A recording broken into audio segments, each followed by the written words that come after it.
Hello दोस्तों, welcome to sleepy classes. दोस्तों आज हम 5 एमसीक्यू करेंगे। स्पेस मिशंस जो भी रिसेंटली न्यूज़ में आए हैं, कोशिश करेंगे उनको कवर करें, तो बेनिफिट होगा, आपका रिवीजन भी होगी। तो चलिए बिना टाइम वेस्ट किए जल्दी से स्टार्ट करते हैं। दोस्तों राउंड 1 जो था हमारा, जो रैपिड रिवीजन कोर्स जो हमने स्टार्ट किया था, बहुत से बच्चों ने इसको खरीदा और इसको बहुत सा बेनिफिट भी हुआ।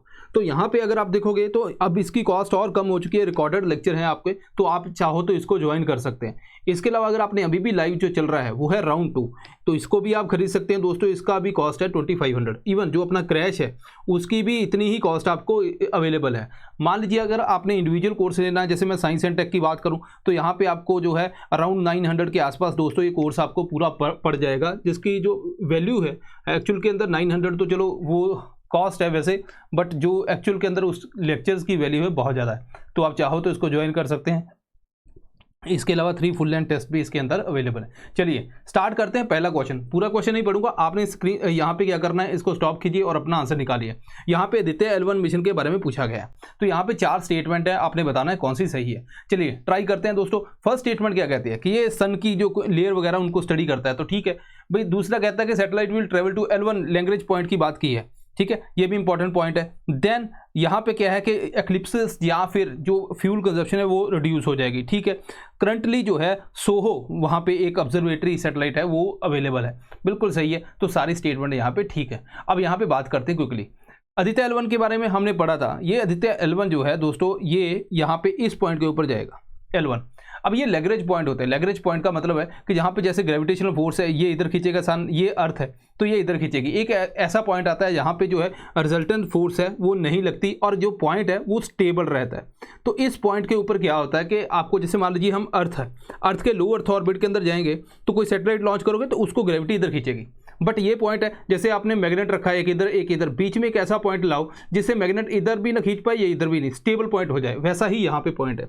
अब ये पॉइंट के अंदर फ्यूल कंजप्शन भी कम होगी, बिकॉज यहाँ पे अगर हम लो अर्थ ऑर्बिट के अंदर देखें तो अर्थ उसको खींच रही है, तो जिसकी वजह से है हमें और यहाँ पे इस जगह पे वेलोसिटी देनी पड़ती है ताकि ऑर्बिट के अंदर रहे, जिससे फ्यूल कंजप्शन काफ़ी होती है। तो ये एक स्टेबल पॉइंट है, यहाँ पे आदित्य L1 हमने यहाँ पे रखा है। इसको जनरल 3 बॉडी प्रॉब्लम भी बोलते हैं, लैग्रेंज पॉइंट को, ये आपने ध्यान देना है। अब बात करते हैं दोस्तों सोहो की। सोहो जो है नासा यूरोपियन स्पेस एजेंसी, इनका जो है जॉइंट इनिशिएटिव था जो ऑलरेडी वहाँ पे अवेलेबल है।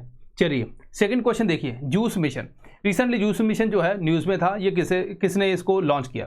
पहला है इसरो, दूसरा है यूरोपियन स्पेस एजेंसी, तीसरा नासा, चौथा जाक्सा। तो यहाँ पे देखिए कौन सा ऑप्शन सही है। तो यहाँ पे दोस्तों option B, that is European Space Agency. अगर आप देखोगे तो फ्यू मिनट के अंदर मैंने 2 यहाँ पे लेक्चर लिए थे। एक है स्पेस मिशन करके इंडिया, ठीक है, रिसेंटली, एंड देन दूसरा है स्पेस मिशन वर्ल्ड।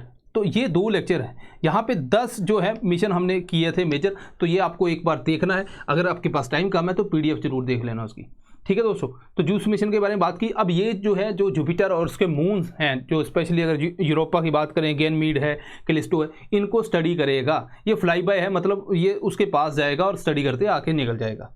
चलिए अब थर्ड क्वेश्चन देखिए, कुछ मिशन है और कंट्री है। यहाँ पे international space station, Tiangong, Mir, Gaganyaan, ये 4 मिशन है। दूसरी साइड पे कंट्री के नाम लिखे हैं। ये क्वेश्चन आपके लिए इजी होना चाहिए। तो यहाँ पे देखते हैं, यहाँ पे अगर आप देखोगे तो इसको इंटरनेशनल स्पेस स्टेशन, हालांकि बहुत सी कंट्री इसके अंदर इन्वॉल्व है, बट यहाँ पे एक का ऑप्शन है तो आपको पिक करना पड़ेगा। दूसरा रीजन ये भी है, यहाँ पे भी देखो सभी के अंदर 1 है, ठीक है। दूसरी बात, गगनयान इंडिया का है। आपको पता है पहली और 4 सही है, ये सभी के अंदर, ठीक है। तो अब यहाँ पे जो क्वेश्चन है, अगर आप देखोगे तो 4th जो है ऑप्शन वो भी सभी के अंदर है, पहली ऑप्शन वो भी सभी के अंदर, जो हमें आती थी। कई बार UPSC के अंदर भी ऐसा हो जाता है। देन तियांगोंग किसका है, एंड मीर जो है दोस्तों रशिया का है, तियांगोंग जो है चाइना का है। तो अगर हम देखें तो ये गलत है, तो C is the right answer. अब यहाँ पे देखो, रिसेंटली चाइना बोला कि हम भी अपना स्पेस स्टेशन की बात करेंगे और हम भी उसको उड़ाएंगे। 1986 के अंदर मीर जो है रशिया का था। उसके बाद अगर हम बात करें इंटरनेशनल स्पेस स्टेशन की दोस्तों, 1998, देन 2021 के ऊपर इसकी बात हो रही है। अगर हम यहाँ पे देखें तो तियांगोंग की बात करें तो तियांगोंग चाइना का स्पेस स्टेशन है। अब यहाँ पे देखो इस तरह से बनता है, ये दोस्तों मॉड्यूल्स हैं, यहाँ पे इस तरह से अटैच रहते हैं। जैसे मान लीजिए वेंशियन है, वो साइंस लैब है इनकी, तो स्पेस के अंदर क्या करते हैं, साइंस लैब को लेके जाके वहाँ पे अटैच करते हैं।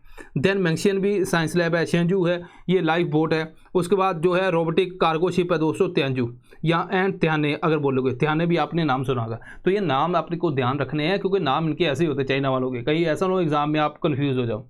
ओके, तो यहाँ पे हम बात करते हैं दोस्तों आगे चल के, तो वो है निसार मिशन की। निसार मिशन दोस्तों रिसेंटली न्यूज़ में था, इवन UPPCS एग्ज़ाम के अंदर भी आया, UPPSC के अंदर रिसेंटली, ठीक है। तो यहाँ पे हम बात करते हैं, पहला है कि इसरो और नासा का जो है इनिशिएटिव है L&S बैंड जो है स्पेसिफिक सिंथेटिक अपर्चर रडार इसके अंदर लगी हुई है। सिंथेटिक अपर्चर का मतलब क्या होता है वो पूछा गया। ये स्टेटमेंट में भी आपके लिए न्यू हो, ठीक है। तो मतलब न्यू मतलब कि हम कुछ सीखने वाले। तो पहली और दूसरी स्टेटमेंट दोस्तों वो दोनों सही है, तो तीसरी स्टेटमेंट भी सही है, उसके ऊपर बात करते हैं। अब यहाँ पे हम सिंथेटिक की बात करने वाले हैं। देखो कि जो हम अगर कोई बात करते हैं कि जैसे मान लीजिए रेजोल्यूशन है, मतलब आपको कोई सैटेलाइट अर्थ के ऊपर कितना, अगर मान लीजिए ये 25 सेंटीमीटर की कोई चीज़ है उसको देख पा रहा है तो रेजोल्यूशन 25 सेंटीमीटर है ना, इस तरह से होती है। तो ये जो रेजोल्यूशन है ये डायरेक्टली जो रिलेटेड होती है आपकी वेवलेंथ की रेशो से, एंड जो वेवलेंथ एंड जो लेंथ है एंटीना की उनकी रेशो के ऊपर डिपेंड होती है। अगर हम कोई स्पेसिफिक वेवलेंथ ले लें तो जितना ज़्यादा लॉन्गर जो है आपका एंटीना होगा उतना ही यहाँ पे जो है रेजोल्यूशन जो है अच्छी रहेगी, ठीक है, हायर रेजोल्यूशन रहेगी, मतलब और भी छोटी जो है वो चीज़ों को देख पाएगा। अब लेकिन अगर मान लीजिए जैसे हम एक एग्जांपल लेते हैं, 5 सेंटीमीटर जो है वो आपकी वेवलेंथ है और उसके बाद जो है रेजोल्यूशन जो है वो है 10 मीटर। उसके बाद अब इसको अचीव करने के लिए हमें एंटीना चाहिए 4250 मीटर लॉन्ग, लेकिन सैटेलाइट के ऊपर इतना लंबा एंटीना कहाँ से आएगा। तो सिंथेटिक अपर्चर के अंदर हम क्या करते हैं, वर्चुअल एंटीना क्रिएट करते हैं, ठीक है। तो वर्चुअल एंटीना क्रिएट करके हम रेजोल्यूशन को ठीक करते हैं, यही है सिंथेटिक अपर्चर रडार। ओके, अब यहाँ पे 5th क्वेश्चन देखिए। अगेन यहाँ पे कुछ मिशंस हैं, यहाँ पे कंट्री है, हायाबुसा है, ओसिरिस रेक्स है, म्यूज एंड हेलियोस्वार्म है, डार्ट है। तो यहाँ पे एग्जांपल्स हैं, तो आप इसको ट्राई कीजिए। अगर हम डार्ट की बात करें USA, ये तो ठीक है, लेकिन ये तीनों का क्या, ये तीनों के बारे में हमें देखना है। तो अगर आप देखोगे म्यूज एंड हेलियोस्वार्म ये भी USA है, देन ओसिरिस USA है, देन ये जो है जापान है, ठीक है। चलिए हम यहाँ पे देखते हैं, तो इट मीन्स कि only 1 pair is correct, right. Hayabusa दोस्तों ये है सैंपल रिटर्न मिशन, मतलब ये एस्ट्रॉइड के ऊपर जाएगा, वहाँ से जो मिशन ये मतलब सैंपल अर्थ के ऊपर लेके आया था 2010 के अंदर, ये रिटर्न था, फर्स्ट एस्ट्रॉइड सैंपल रिटर्न ये मिशन था। देन हायाबुसा 2, इसको फिर एक और जो C टाइप जो एस्ट्रॉइड है हमने 50 इंपॉर्टेंट टॉपिक के अंदर भी कवर किया हुआ है, रैपिड के अंदर भी इसको डिटेल में कवर किया है, तो वहाँ पे देख सकते हैं। देन उसके बाद हम बात करें ओसिरिस रेक्स की, नासा की, तो नासा ने जो है ये भी 2016 के अंदर और रिटर्न है 2023, तो ये भी एक जो है एस्ट्रॉइड के ऊपर लॉन्च किया। तो यहाँ पे देखेंगे तो ओसिरिस जो है वो नासा का है ना।